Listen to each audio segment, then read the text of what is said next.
నిన్నటి రోజు కూడా ఎస్పీ గారిని కలవాలని అనంతపురం రావడం జరిగింది. జిల్లాలో ఉన్నటువంటి ఎక్స్ఎమ్మెల్యేలు, జిల్లా అధ్యక్షుడు అందరం కలిసి మాట్లాడి ఎస్పీ గారికి ఫోన్ చేసి అడిగితే నేను ఈరోజు బిజీగా ఉండా, రేపు అట్లా కలుస్తానని చెప్పడం జరిగింది. ఈరోజు మళ్ళా కూడా నేను ఆయన బంగ్లాకి వెళ్ళాను. ఆయన బంగ్లాకి వెళితే మీరు ఆఫీస్ కాడ ఉండండి, నేను వస్తా అని చెప్పాడు. అంతలేకే జిల్లా అధ్యక్షుడు అనంత వెంకటరామరెడ్డి అన్న గారికి ఫోన్ చేసి సీఎం ప్రోగ్రాం ఉంది, అందువల్ల నాకు ఇక్కడ ప్రోగ్రాము బాధ్యతలు ఉన్నాయి, ఇక్కడ చూస్తున్నాము, తొందరలోనే ప్రోగ్రాం అయిపోయిన తొందరలోనే నిన్ను తాడిపత్రికి పంపిస్తా అని చెప్పడం జరిగింది. మేము కూడా ఆయన మాటకు గౌరవించి చట్ట పరిధిలోనే ఏదైతే మాకు కోర్టు ఆర్డర్ ఇచ్చిందో ఆ ఆర్డర్ ప్రకారం మేము ఒబే అవుతాము. ఎక్కడే కానీ మా గుండా కానీ మా కార్యకర్తల గుండా కానీ తాడిపత్రిలో అవాంఛనీయ సంఘటనలు జరగకుండా చూసే బాధ్యత కూడా మా మీద ఉంది, అధికారులకు కూడా ఉంది. అందువల్ల ఎస్పీ గారు సీఎం ప్రోగ్రాం అయితేనే మరోసారి మాకు ఫోన్ గుండా కానీ లేకపోతే అతను వచ్చి కలిసి ఒక డేట్ తీసుకొని మేము త్వరలోనే తాడిపత్రికి పోయేదానికి ప్రయత్నిస్తాం.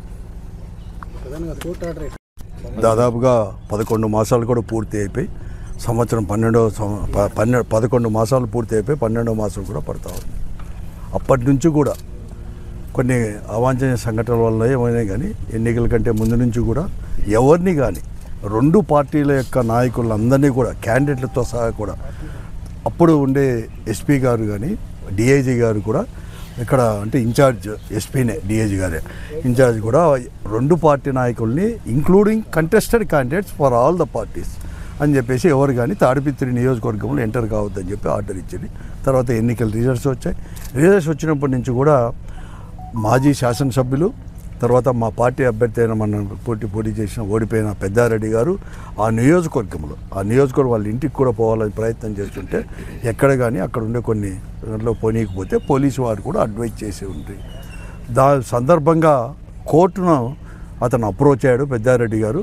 కోర్టు అనేది కూడా దాదాపుగా 5-6 నెలల తర్వాత మొన్ననే 4 రోజుల కిందట చాలా స్పష్టంగా కూడా 5 వెహికల్స్తో పోవడానికి, తర్వాత ఏదైనా కానీ సెక్యూరిటీ అరేంజ్మెంట్ కూడా చేయమని చెప్పి పోలీస్ డిపార్ట్మెంట్కి కూడా కోర్టు చాలా స్పష్టంగా కూడా హైకోర్టులో జడ్జి గారు కూడా ఆర్డర్ కూడా ఇవ్వడం జరిగింది. దాని కాపీలు ఇవ్వాలని చెప్పేసి నిన్న మాతో పాటు పెద్దారెడ్డి గారు, తర్వాత ఈ మా పార్టీ యొక్క నియోజకవర్గ సమన్వయకర్తలు, మాజీ శాసనసభ్యులు విశ్వేశ్వరరెడ్డి గారు కానీ, మెట్టు గోవిందరెడ్డి గారు, అలాగే తర్వాత సింగనవాల గుంటకల్ల నుంచి వెంకటరామరెడ్డి గారు, ఎమ్మెల్సీ శివరామరెడ్డి గారు అందరూ కలిసి నిన్న ప్రయత్నం చేస్తే అనుకోకుండా కూడా ఉంటామని చెప్పడం జరిగింది. ఎస్పీ గారు అనుకోకుండా సీఎం ప్రోగ్రాం అనేది కూడా ఉంది కాబట్టి అరేంజ్మెంట్లు చేయడానికి వెంటనే కూడా మేము ఊరకొనకు రావాల్సిన అవసరం వచ్చిందని కూడా చెప్పడం జరిగింది. తర్వాత మేము కూడా వెయిట్ చేసాం సాయంకాలం వరకు కూడా. మళ్ళీ కూడా వచ్చి మళ్ళీ ఎస్పీ గారు మళ్ళీ కూడా ప్లేస్ అనేది కూడా సెలెక్ట్ కాలేజ్ మళ్ళీ కూడా పోయాం. రాత్రి లేట్ అవుతుందంటే ఈరోజు పెద్దారెడ్డి గారు ఎస్పీ గారు క్యాంప్ ఆఫీస్కి పోయి ఆడిపోయి వెయిట్ చేస్తుంటే ఆఫీస్ దగ్గరికి మీరు వెళ్ళండి, నేను వస్తానని చెప్పినాడని చెప్తే మేము కూడా రావడం జరిగింది. మేమందరూ కూడా పార్టీ నాయకులందరూ ఎస్పీ గారిని కలిసి అక్కడ హైకోర్టు యొక్క ఆర్డర్ని ఇస్తామని చెప్పేసి రావడం జరిగింది. ఎస్పీ గారు ఫోన్ చేసి మళ్ళీ కూడా నేను అర్జెంటుగా ఉరవకొండకి వెళ్తున్నాను, మళ్ళీ కూడా పోవాల్సిన పని ఉంది, ఎందుకంటే 9th వచ్చి సీఎం గారు విజిట్ చేస్తున్నారు కాబట్టి నేను పోవాల్సిన పని ఉంటుంది, తప్పకుండా కూడా సీఎం గారి ప్రోగ్రామ్ అయితేనే మేము అన్నీ కూడా అరేంజ్ చేస్తామని చెప్పేసి ఆయనే స్వయంగా కూడా ఫోన్ చేసి చెప్పిన దానివల్ల మేము ఈరోజు అది అడిషనల్ ఎస్పీ గారికి మరొకమారు మాకు చేరింది, అయినా కూడా అడిషనల్ ఎస్పీ గారికి ఇచ్చేసి రిసీవ్డ్ కాపీ అని చెప్పేసి రాపించుకొని తీసుకొని పోమని చెప్తే పెద్దాడి గారు కూడా దాన్ని తీసుకొని ఇవ్వడం కూడా జరిగింది.